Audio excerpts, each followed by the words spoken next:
Hi, my name is Meghan Picerno. I'm currently Christine Daae in the first national tour of Love Never Dies, and we're here with Eclectic Arts.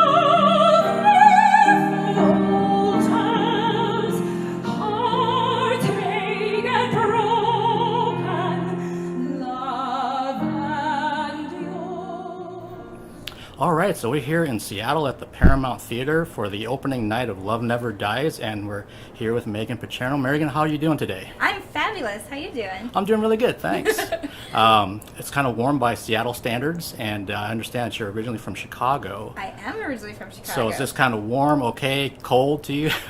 I would say like middle road. I mean, I've been a New Yorker for the last umpteenth years, so I'm kind of like, I'm both. But I like that the sun's out. I hear this never happens, and we got 2 days so far, so I'm going to try to do a streak the rest of the week. We'll see. That'd be awesome. And so obviously you're here for Love Never Dies, and you're playing the lead. Mm-hmm. And so for those that aren't familiar with the musical, what can you tell them about it? Oh my gosh, there's so much that I want to tell you, but I don't want to spoil anything. So first and foremost, I can tell you that this is one of the most beautiful musicals that you're ever going to experience. It's from the moment that the orchestra begins, you're going to be transported into this beautiful dark world, and the sets, the costumes, I mean, it takes place in Coney Island, and our designer, Gabriella, I think really captured that turn of the century feel in everything that you see. I mean, every inch of the stage that you will scan, you're going to find something that's kind of exciting and warped and just wondrous, and it's really quite a journey. So that's a very general, I didn't really tell you anything, kind of. So.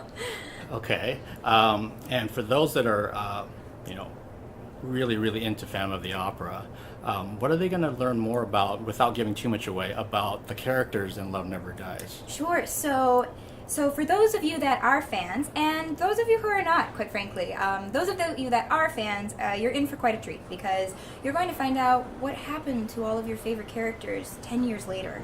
I mean, indeed, Christine is no longer the 17, 18-year-old that you met in Phantom of the Opera. Right now, she's 28, and she is this world-famous, very successful opera diva. I mean, quite the star, international star. And she's married to Raoul, and they have a child, Gustav, and their marriage is a little strained. And without giving things away, that's part of the reason why they actually have to come to Coney Island, in a sense of they were invited to come to New York to open Oscar Hammerstein's new opera house. And so, well, that's what they think. That's why they think they're coming to New York, for quite a large sum of money. And then things take a turn, just like a roller coaster ride. And that's when we're reintroduced to fan favorite, the Phantom. And that's when things get really interesting. So. Okay, sounds really almost ominous. Ominous is a good word. Mysterious. Okay. Yeah. All of that works for me. Yeah, it's beautiful. And also, you can also expect, Andrew Lloyd Webber, I mean, this goes without saying, is truly a genius. And for Phantom fans specifically that really know the music of Phantom of the Opera very well, you are going to hear music quoted from the original throughout the show of Love Never Dies. And it's never a mistake why he uses little bits and pieces. He's purposely hearkening back to very specific moments in Phantom of the Opera then, when he quotes it in Love Never Dies. So, and the new score itself of Love Never Dies is absolutely beautiful. I mean, the sweeping melodies that you're going to hear, he even said it's some of the best music he's ever written, which is saying quite something considering he's brilliant. But it really is some of the most beautiful music that I've ever had the pleasure of singing and presenting to America for the first time. Yeah, so that actually kind of brings up a question for you, being that this is the inaugural U.S. tour of Love Never Dies. Do you feel any pressure being the first one to present it to American audiences for your role? Well, I tell you, A diamond can only be made under pressure. So, of course, there are expectations and responsibilities. To be the first to do anything is quite the responsibility, but also quite the honor. I would say that more than pressure, I feel very privileged and very honored to be able to show America this piece that many fans have been waiting 8 years to see for the first time. So yes, there is some pressure, but mostly it's excitement and privilege to be able to show you what's happened to everybody. Okay. What kind of preparation went into this prior to you getting this on the road for yourself, for your role? You mean the audition process, or you mean like when I received the role? Once you received the role. Well, so I'm from the opera world originally. I do both worlds, both music theater and opera, but I do approach music from a classical standpoint, in the sense of when I get a new piece of music, doesn't matter if it's in English, German, French, Mandarin, whatever it is, I first will look at the score. And this is a blueprint, this is a foundation, and someone that's as brilliant as Andrew, there's no mistake why a certain length of a note is what it is. You know, it's kind of as if you were to say, hey you, or hey you. It's all in the score. So the first thing I did is I dissected the score. I couldn't wait to get my hands on it, and it's new for me. So dissecting the score. What is it? Why did he do this? And actually, I had the great pleasure of, once I was cast, very shortly after, I had lunch with Andrew, and I was able to ask him all of these questions. Why did you do this? You know, what do you think about that? You know, I felt like a schoolgirl, because I was so excited to find out from the genius himself why he wrote the piece the way he wrote it. So that's the first thing. The next, and not really quite after, it's more they're in conjunction, is the character herself. She's 10 years older. She has quite a life, and it is 1907, so I also researched what was life like for a woman in 1907, both in Europe and in America. I mean, Coney Island really existed in 1907. It was quite a place. The Opera House of Oscar Hammerstein really existed in real life. And so I wanted to get a bearing of what is her world that she's living in. And indeed, you know, I think I've said this many times, I find her to be a very strong woman.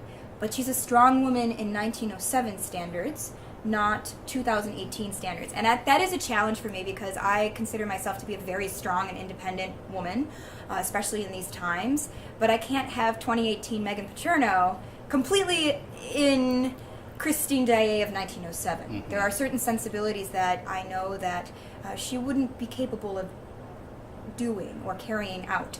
But that being said, I really look at her lifestyle. Also, what music would have she listened to? What were the composers that were living during her time? What was the music she would have sung as a very famous opera singer? You know, the Romantic period. That's actually some of my favorite music, actually, is the Romantic period, which is when she would have been living and composers would have been writing for her. Also, relationships, I think, are very important to look at immediately.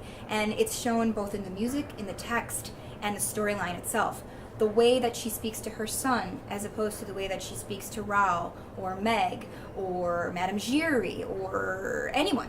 It really defines who she is as a character and those around her. And that's immediately that I start to think in that mindset. So.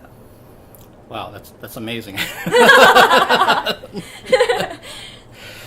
For someone like myself, I'm a musician, but hearing everything that you do to basically get out there and perform on the stage for all of us fans to see, and that's only like a glimpse of what I know that you've gone into rehearsals for umpteen hours and everything else with the cast and pre-production and anything else, that there's a heck of a lot of work that goes into it. Oh, there's so much. And even day to day, I mean, you put on her skin.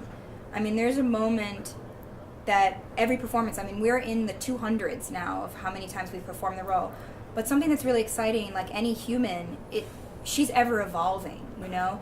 I'll never forget, even just last week, I had this epiphany on stage that I had never thought about before as her character, and I was like, oh my gosh, it took 225 performances for me to realize this is why she would think that, or that, you know, and that I think too is it doesn't stop. it continues, I mean, throughout, and you evolved into this far more complex character than you ever thought. And that's really, and again, like you said, I mean, like, we're under the wonderful direction of Simon Phillips. He's absolutely brilliant, hilarious. I've never had so much fun working so hard in my life, and really brilliant. I mean, down to details of why would you hold people's hand this way, or why would you touch a person's cheek this way. I mean, these are very intricate, detailed nuances that are important for the characters, because they really show the flavor of the recipe that we're showing you.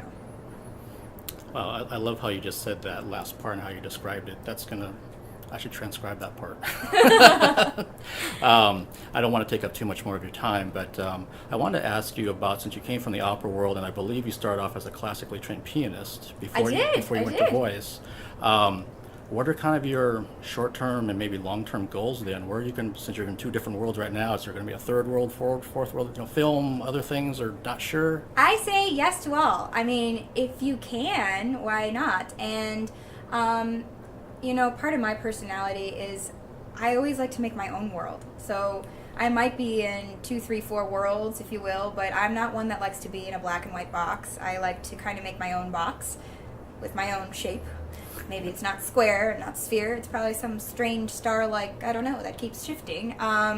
Yes, film, TV. I mean, what's really interesting and really cool, for lack of a better word, in this time of social media is lots of media blends itself into each other and weaves in and out. I mean, that being said, I'll always be true to my roots. I came from music. But I mean, look, Mozart in the Jungle, that has to do with classical artists. I mean, there's plenty of things that intertwine. And also, as a young American performer, I'm so excited to be able to be coming from the opera world with my training and giving a new color to music theater. And then I can bring all the experience I'm having with Broadway music theater into the opera world. And they only strengthen each other. So I guess the short answer would be, you'll see me in lights somewhere. I guess we'll just see. Well, I'm sure everyone, including myself, are looking forward to that part, whatever you're going to be doing in the future. And I want to ask something just to wrap this up kind of randomly. Explain your love and fascination with Disney. Oh my gosh. I love Disney so much. It's funny because, and here's a fun fact. 2 of my 5 favorite characters of all time in Disney, okay, not Pixar, because then we're just diving into a world that's all over the place, but 2 of my top 5, Little Mermaid, Ariel, and then Tangled, Rapunzel, are my favorite characters. And guess what? Our lyricist, Glenn Slater, wrote the lyric to Tangled and also helped adapt Little Mermaid to Broadway. And I was like, this is just meant to be. Oh, I mean, wow. I just don't know. But no, I love Disney because, actually, and some of my favorite characters, Mulan is also in the top 3. They're actually strong women, adventurous women. Again, strange circumstances because they're fairy tales. But I love their adventure, and they just go. Like, they're free-spirited and they're determined to figure out what's going on no matter what. And I don't know, since I was tiny, that's always been kind of that's my MO. So That's awesome. Again, thank you so much for taking the time today, and I'm so looking forward to the performance tonight. I'm so happy to have you here. Thank you. Thank you.